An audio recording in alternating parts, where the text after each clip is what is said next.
Persib ini tim yang benar-benar bisa dibilang superior di Liga Indonesia ini. Ini dibentuk juga dari hasil konsistensi mereka selama ini, dan memang Persib ini benar-benar kalau misal kalian lihat dari pertandingan-pertandingan pramusimnya, di dua pertandingan terakhir terutama kita bakal analisis ini. Lawan Sabah FC, lawan Bali FC. Ini bakal jadi titik perhatian untuk analisis kali ini. Bagaimana Persib ini bakal melaju di musim depan. Dan gue menemukan beberapa hal menarik dari Persib sendiri untuk kali ini dengan beberapa pemain yang jadi kunci di sini udah kelihatan ketika mereka lawan Sabah dan ketika mereka lawan Bali United. Di sini sangat menonjolkan betapa pemain-pemain utamanya ini penting banget. Pemain depan ini bakal jadi kunci untuk kemenangan-kemenangan dari Persib. Nah, kenapa gue benar-benar fokus di lini depan? Nanti bakal gue bahas. Kita bakal mulai dulu dari Persib lawan Sabah. Persib lawan Sabah ini mereka menang 3-0. Dan pertandingan mereka di babak pertama dan di babak kedua ini jalannya pertandingan ini cukup berbeda, di mana babak pertama mereka lebih hati-hati ya dan lebih cenderung memainkan bola-bola panjang yang sebenarnya cukup bekerja dengan baik. Walaupun sebenarnya kalau di timnas ini pasti bakal jadi bahan kritik, tapi karena ini Persib yang mainin dan pemain-pemainnya juga mereka menang dengan skema ini gue melihat sesuatu yang cukup menarik kalau misalnya bakal dikembangkan lagi. Ini bakal jadi sesuatu yang oke banget. Walaupun sebenarnya mereka bisa bermain lebih cair gitu kan. Nah, di babak kedua barulah ini kelihatan gitu kan, permainan lebih cair. Setelah masuknya Mark Locke, dengan permainan lebih cair, possession mereka lebih berusaha ngunggulin, dan terutama mereka juga lebih ngepres Sabah FC, dan pada akhirnya justru dua gol itu tercipta di babak kedua. Nah, berkat permainan yang lebih agresif yang ditempatin sama Persib di babak kedua. Nah, tapi gue juga belajar di sini satu hal, yaitu tentang manajemen stamina. Ini bisa jadi juga karena mereka mau reserve energi mereka untuk nyerang total di babak kedua gitu. Nah, dan kelihatan dari awal Persib ini udah mulai langsung ngepres di babak kedua sehingga mereka bisa ngunggulin lebih cepat untuk nambahin kedudukan gitu kan. Babak pertama mereka cenderung lebih long ball, dan long ballnya juga sebenarnya akurasinya dari back kanannya terutama itu oke. Kita lihat juga dari gol pertama itu adalah gol penalti, dan gol ketiga itu adalah counter attack dari David Beckham. Nah, gue punya catatan khusus juga untuk David Beckham. Yang pertama gue mau bahas tentang long ball-nya dulu. Karena long ball-nya ini masih terlalu template yang dilakukan sama Persib. Dari kanan, lurus ke kanan, dari kiri lurus. Intinya umpan-umpan itu banyak yang lurus dan kurang dimainkan gitu secara strategi. Gue pengen kasih contoh yang paling deket aja, nggak usah ngobrolin Liverpool, nggak usah ngobrolin PSG. Vietnam, betapa Vietnam itu benar-benar efisien dengan mereka itu memainkan diagonal-diagonal pasnya. Karena beberapa kali itu kelihatan banget Persib itu ketika mereka coba ulur-ulur bolanya gitu kan. Pemain-pemain kayak dari Sabah FC kan banyak yang pertahanannya cukup rapat. Itu mereka banyak ngalih ke sini, mendekat ke satu sisi, dan pada akhirnya satu sisi cukup kosong. Peralta itu di sisi kiri itu juga ada momen dimana dia kosong, dan itu bisa dimanfaatkan kemampuan dia untuk mempenetrasi karena dia punya kemampuan penetrasi yang bagus. Pemain nomor 10-nya Persib ini digadang-gadang jadi salah satu pemain penting yang bisa dibilang pemain yang paling pemain yang paling berpengaruh lah untuk Persib nanti di musim depan. Nah, tapi di sini gue mau highlight tiga pemain kunci, salah satunya Peralta, ini yang bakal jadi faktor utama kemenangan dari Persib. Yang pertama, itu Peralta pastinya. Peralta itu punya kemampuan seperti halnya playmaker. Dia bagus dalam mendikte permainan, dia bagus juga dalam movement-movementnya, penetrasinya, kemudian one on one. Intinya dia adalah pemain kreatif yang bisa diandalkan, benar-benar tipikal pemain nomor 10 yang dibutuhkan sama Persib. Nah, posisi dia juga mobile, Ke kanan bisa, ke kiri bisa, di tengah juga bisa. Dan posisi utamanya dia kali ini condong di pemain nomor 10. Positioning yang oke ketika transisi, di mana Peralta ini bisa jadi faktor kejutan karena umumnya dia di kiri. Ketika bertahan, Peralta ini dia agak geser ke tengah. Barulah waktu counter dia tiba-tiba melipir ke kanan, tiba-tiba di tengah dia nusuk. Nah, ini bisa jadi surprise elemen buat Persib yang bagus. Nah, ditambah dengan dua pemain yang jadi pemain kuncinya itu adalah nomor 99. Ini adalah pemain favorit gua yang setelah gua lihat pertandingan, dua pertandingan ini, itu Balsa. Balsa ini benar-benar gue suka banget. Kenapa? Karena dia yang bisa bikin Peralta maupun juga satu lagi ini pemain nomor 9 ya, yaitu si siapa? Oh sorry, Balsi nomor 9-nya. Nomor 99-nya Balsi, nomor 9-nya Menalo. Nah, pemain nomor 99 ini si Balsi ini dia bagus dalam pergerakan off the ball. Dan positioningnya itu dia bakal jadi pemain yang benar-benar ngebuka banyak ruang, ngerusak defense lawan. Nah, untuk gue pemain yang paling harus diwaspadai justru pergerakannya dari nomor 99. Pemain ini tuh kelihatannya kayak senyap. Kalau dibandingin sama nomor 10, Peralta itu kan dia sangat bersinar gitu ketika dia pegang bola, ketika dia bergerak gitu kan. Tapi nomor 99 dia tuh kayak bayangan gitu kan. Nggak terlalu kelihatan, tapi sekalinya dia udah pakem di posisinya dia, itu benar-benar mematikan. Pergerakannya sangat mobile untuk nge-support dari nomor 9 sama nomor 10. Dan ini sangat kelihatan juga di dua gol terakhir. Ketika nomor 99 ini, Balsi, itu dia narik banyak back. Sehingga peluang-peluang dari pemain-pemain Persib ini tuh kebuka semua sama dia. Baik itu jalur passing maupun juga jalur shooting, itu jadi pada kebuka semua. Karena pemain-pemain lawan itu pada ditarikin semua sama Balsi. Jadi defense-nya itu jadi rusak. Gitu.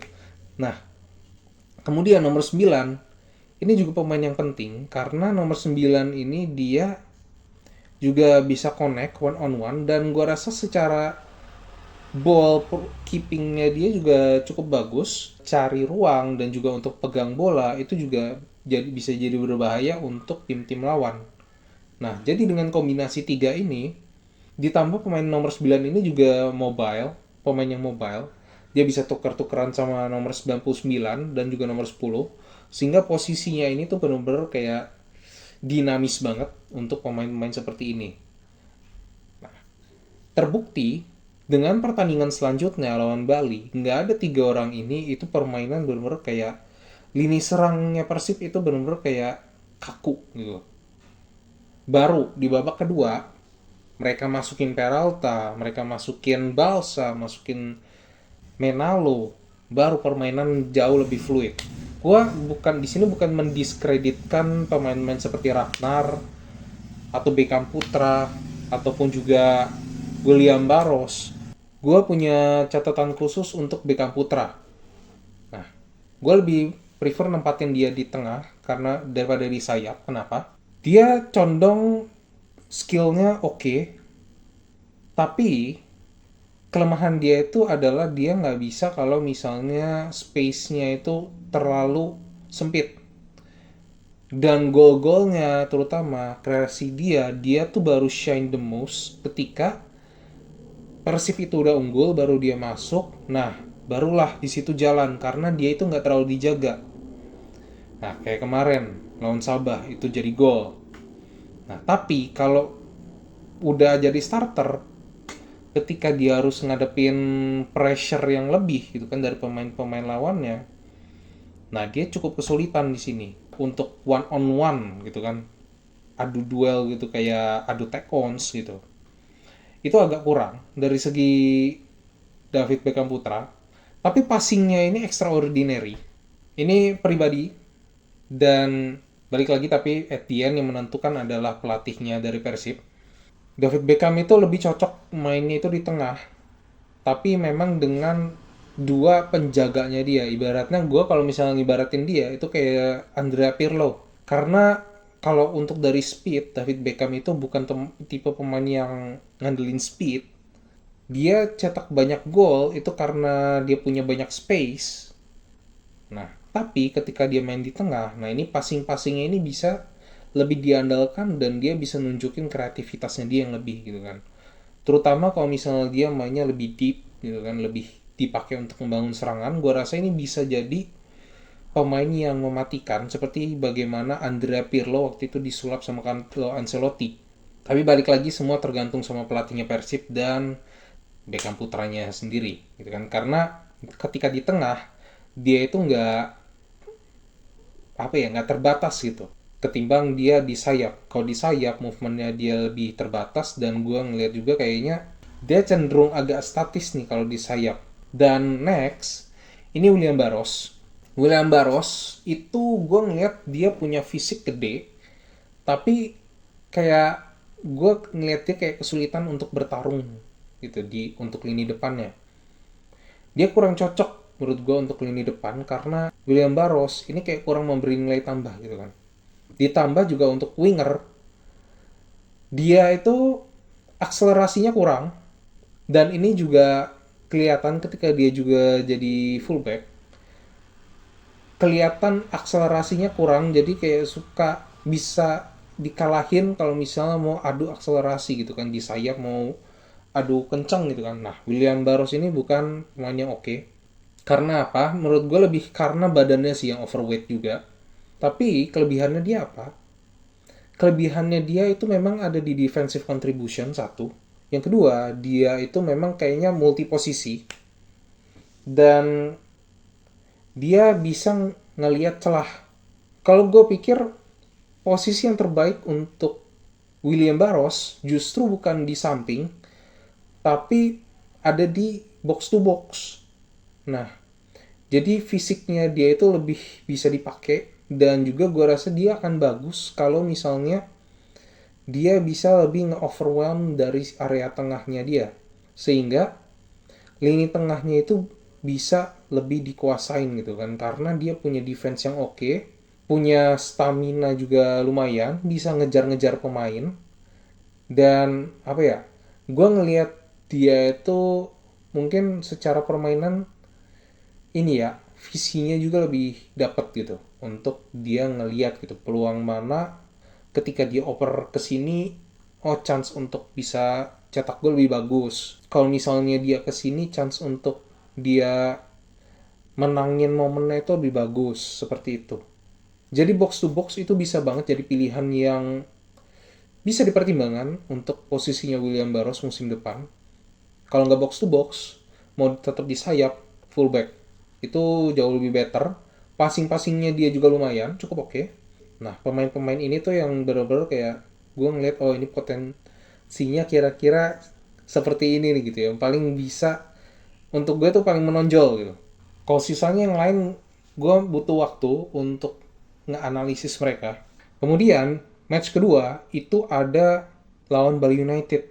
Nah, ini yang tadi gue bilang, kelihatan banget pemain-pemain dari Persib ini, kalau tiga pilar utama di depan itu nggak nongol, itu kayak macet. Dan untuk Ragnar Uretmangun, I'm sorry, kan. Ketika gue melihat pertandingan kemarin, itu kayak dia kurang kreativitas, kurang memberi nilai tambah. Walaupun sebenarnya di tengah ada Mark Locke, ada Tom Haye, di situ kreativitas bisa dikeluarkan gitu, tapi entah ini dari segi strategi ataupun juga dari Ragnarnya sendiri, ini kurang kelihatan gitu secara permainan dan dia benar-benar tenggelam. Nggak seperti yang diharapkan ketika dia itu diajak untuk naturalisasi. Seperti itu. Jadi, karena dibanding sama Peralta, kemungkinan Ragnar ini akan jadi cadangan. Gitu. Jadi kalau misalnya dia nggak mau jadi cadangan, dia harus bisa lebih memanfaatkan apa yang jadi kelebihannya dia, yaitu baik dari segi kecepatan maupun juga penetrasi. Eliano Rangers itu dia mungkin oke kalau misalnya dia dapat space lebih banyak untuk overlap. Eliano jujur, Eliano ini bisa jadi titik lemahnya Persib. Tapi kalau misalnya Persib bisa manfaatin Eliano dari segi attacking-nya, nah ini bisa jadi plus point. Contohnya itu ada di penaltinya waktu lawan Bali United. Itu juga dimulai dari Eliano, yang memang sebenarnya lebih ke blundernya para pemain Bali juga. Nah, pemain Bali ini banyak PR, khususnya di lini belakang dan lini tengah, karena blundernya itu kemarin berbahaya banget. Ini kalau diterusin di musim depan, ini bakal menjadi sasaran empuk nih buat tim-tim lain. Nah, tapi bedanya apa? Dari segi permainan, di babak pertama mereka juga udah coba untuk nguasain bola. Mereka coba untuk nguasain bola, tapi ya gitu, memang lini depannya lagi sekali lagi. Beckham dia di sisi kanan dia agak kesulitan dan bola itu banyak hilang. William Barros juga nggak perform di posisi striker. Ragnar juga nggak perform dan pada akhirnya mempersulit dari Persib untuk cetak gol, malah dia kebobolan duluan sama Bali United. Walaupun pada akhirnya remontada, it's a good thing. Nah, untuk segi defensif, nggak bisa terlalu cuma ngandelin pemain nomor 3-nya doang. Dan intinya di dua pertandingan ini, gue cukup pede sebenarnya untuk Persib ini bisa juara lagi, asal 3 pemain kuncinya ini nggak cedera. Udah, itu aja. 3 pemain depan ini cedera, udah berat sih kata gue untuk Persib bisa jadi juara. Karena kuncinya ada 3 pemain ini, Peralta, Balsi, sama Menalo. Udah, so itu aja untuk kali ini. Thank you for watching, dan kita bakal ketemu lagi di analisis-analisis selanjutnya. Next, kalian mau gue analisis apa? Komen di bawah. Dan itu aja untuk kali ini. Thank you for watching, dan see you on the next video. Sampai jumpa.